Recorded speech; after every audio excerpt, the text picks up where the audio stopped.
look like suicide. There were no pill bottles or razor blades or other signs. Dr. Patel arrived and the receptionist stood by the door while the doctor conducted her examination. Her professional opinion was that Felix had suffered a heart attack or had some sort of seizure after his morning run. She left, and the receptionist took photographs of Felix and of the room. The bedside table, the pristine bathroom, the opened shower door, the view from the window, and finally, the untouched hospitality tray. "I know that was weird," she said, "but it felt like the right thing to do, to make a record." Maybe she thought her photos might become important, that they'd suggest that something about the scene was wrong. No one else had that sense, though. When the results of the post-mortem came through, they were in agreement with Dr. Patel. Felix's death was due to heart disease.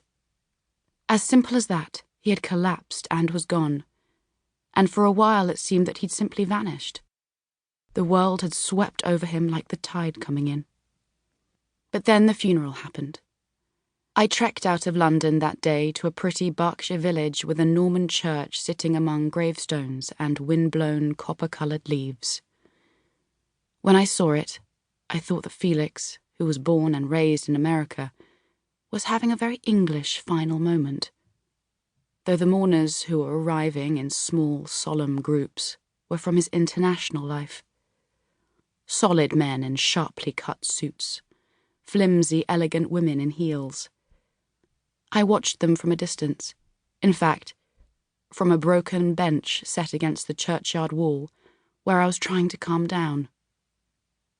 Eventually, I slipped into the church and stood at the back. My sister Tilda was the person on show, and she walked slowly up the aisle like a melancholy bride.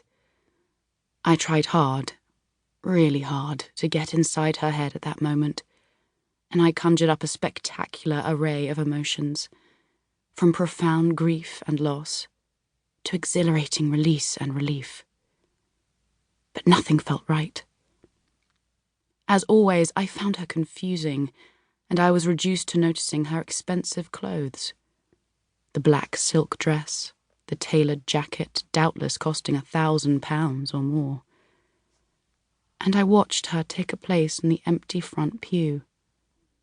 On her right, in front of the altar, was Felix's coffin, under a cascade of white lilies, and to her left on a wooden stand a giant photo of his smiling face.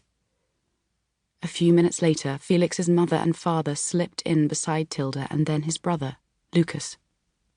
There was the slightest of nods towards my sister, who sat perfectly still, gazing at the floor. The first hymn was a thin rendition of "The Lord is my shepherd," but I found that I couldn't sing.